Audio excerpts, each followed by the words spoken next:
कश्मीर की करते हैं। और सबसे पहले आपको बताते हैं कि जम्मू कश्मीर के अंदर एक बड़ा ऑपरेशन शुरू कर दिया गया है और इस बड़े ऑपरेशन के दौरान कई दर्जन लोगों की गिरफ्तारियों की खबरें सामने आ रही हैं और जिन लोगों की गिरफ्तारियां हुई हैं उनके बारे में यह शुबा है कि वो तमाम OGWs हैं। सस्पेक्टेड OGWs को डिटेन किया गया जी। कश्मीर वादी के अंदर बड़े क्रैकडाउन के दौरान 10 के 10 अजला के अंदर यह क्रैकडाउन हुआ है।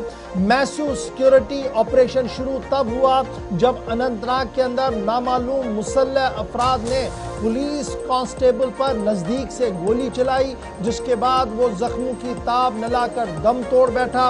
उसके फौरन बाद सबसे पहले अनंतनाग और उसके बाद वादी कश्मीर के 10 के 10 अजला के अंदर बड़े पैमाने पर क्रैकडाउन और सर्च ऑपरेशन का सिलसिला शुरू किया गया है। और इन रेड्स और इन क्रैकडाउन्स के दौरान इब्तिदाई रिपोर्ट्स के अंदर एक लड़का नहीं, दो लड़के नहीं, बल्कि सैकड़ों की तादाद में लोगों की गिरफ्तारियां हुई हैं। गैर तस्दीक शुदा रिपोर्ट के मुताबिक 2000 के करीब लोगों की गिरफ्तारियां हुई हैं।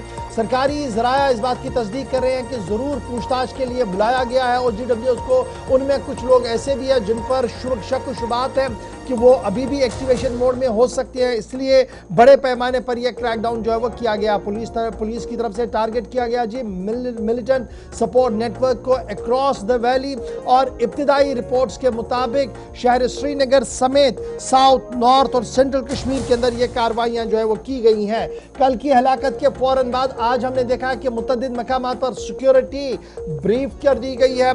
तलाशी कार्रवाइयां सुबह से लगातार जारी है और श्रीनगर, अनंतनाग, बारामुल्ला, कुलगाम, पुलवामा, शुपियान, गांदरबल से भी गिरफ्तारियों की इतलात और खबरें जो है वो सामने आ रही हैं। और सिक्योरिटी दस्ते जरा ये बता रहे हैं कि ये गिरफ्तारियां सिर्फ तब की जानी है जब शवाहिद पुलिस के हाथ कहीं ना कहीं कुछ लगते हुए नजर आ रही है। याद रखिएगा, कल बाद दोपहर खबर अनंतनाग से सामने आई जहां पर मुसल्लह अफराद ने गोली चलाई, नजदीक से गोली चलाई, एक पुलिस कांस्टेबल को शदीद जख्मी किया, अस्पताल लाते लाते उनकी हिलाकत हुई। और उसके फौरन बाद नाके तलाशी कार्रवाइयों के बीच दर्जनों लोगों की गिरफ्तारियों की खबरें सामने आ रही है। श्रीनगर सीधे चलेंगे, सलीम वानी हमारे ब्यूरो हेड इस वक्त ज्वाइन कर चुके हैं। सलीम, जरा अपडेट कीजिएगा, क्या कुछ डिटेल्स आपके पास हैं? इतलात और खबर यह है कि एक जिले में नहीं बल्कि एंटायर 10 के 10 डिस्ट्रिक्ट्स के अंदर एक्टिवेशन मोड में पुलिस चली गई है और उन तमाम OGW नेटवर्क को खंगाला, दोबारा पूछताछ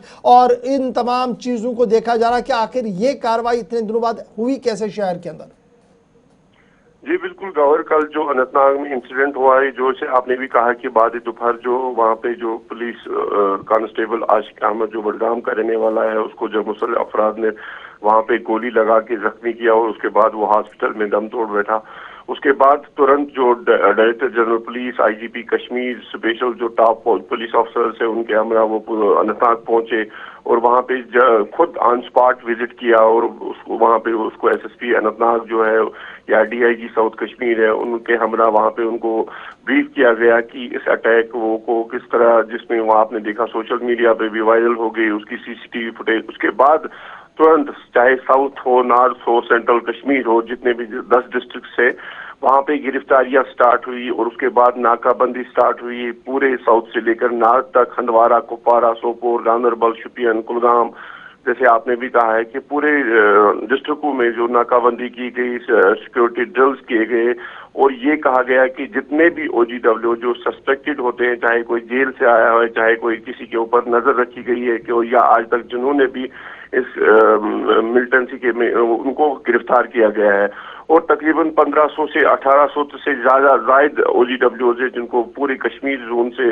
गिरफ्तार किया गया है। और मजीद आज सुबह से ही हमारे सोर्स जराया बताते हैं कि एंटायर कश्मीर में रातों रात छापामारी भी हुई है और जो भी सस्पेक्टेड है उनको अरेस्ट किया गया है और मजीद पूछताछ की जाती है और बड़े पैमाने पे इस पे इन्वेस्टिगेशन की गई है। और ये जो आशिक हेड कांस्टेबल है, ये इसको 20 साल पहले इसके बाप की भी मौत एक इंसिडेंट में हुई थी, वो भी पुलिस में ही था। तो उसके कारण यही सिलसिला इस टाइम कश्मीर में चल रहा है, गिरफ्तारियां भी चल रही है और इन्वेस्टिगेशन भी। ये कार्रवाइयां तो अभी जारी हैं, मजीद गिरफ्तारियां मुतवक्के हैं। कल जिस हिसाब की तस्वीरें पहले सामने आए, बाद में पुलिस अथॉरिटीज ने डिनाई किया कि फिलहाल तहकीकात चल रही है, तो इसलिए सीसीटीवी फुटेज भी रोकी गई। जो तस्वीरें मंजर आम पर आई जिसमें हथियार से लैस एक शख्स भी देखा जा रहा है, क्या पुलिस अथॉरिटीज़ किसी नतीजे पर पहुंची हैं? कौन है? कोई मिल्टन 2 की मूवमेंट साउथ के इस इलाके में थी जो एक एहलकार निशाना बना, और वो भी यात्रा की उस ड्यूटी के दौरान जब पर फोर्सेस की एक वसी नफरी ऑलरेडी तैनात थी इस पूरे रूट के ऊपर। देखो आसिफ, ये चीज जो आपने कहा है कि किस नतीजे पे पहुंचे, ये इन्वेस्टिगेशन का मामला होता है। जब भी ऐसे चीज होते हैं, आपने देखा जब से कल सोशल मीडिया पे ये सीसीटीवी फुटेज वायरल होगी, उसके बाद तुरंत पुलिस की तरफ से एक प्रेस रिलीज भी आया है जिसमें साइबर क्राइम को ये कहा गया है कि जिस मीडिया प्लेटफॉर्म ने भी या जिसने भी सोशल मीडिया पे ये वायरल किया है उनके खिलाफ कार्रवाई की जाएगी। क्योंकि जब भी इन्वेस्टिगेशन का पार्ट होता है, क्योंकि ये बड़ा सेंसिटिव मामला है, जब आपको फोटो भी मिल रहा है, जब आपको वीडियो भी मिल रहा है, तो इसमें ये नहीं कहा गया है कि कहाँ पे पहुंचेंगे। अगर हम भी किसी पुलिस ऑफिसर से बात करते हैं सलीम, तो बहुत शुक्रिया जी ज्वाइन करने। लेकिन सवाल तो यहाँ पर ये भी है ना, जब ये इन्वेस्टिगेशन चल रहा था, जब सीसीटीवी वीडियो खंगाले जा रहे थे, तो टॉप ऑफिशियल्स और टॉप कॉप्स ही थे, यानी टॉप कॉप से ही ये वीडियो बाहर आया होगा। इसका भी जरा ख्याल रखिए, वो इन्वेस्टिगेशन अकाउंटेबिलिटी होनी कर रही है जी, ये किस तरीके से बाहर आया। जब वो खंगाल रहे थे तो ये बाहर कैसे आया? दो चार लोग वहां पर थे, उन्हीं में से किसी ने बाहर निकाला, जिसके बाद ये सारी चीजें बाहर आई हैं।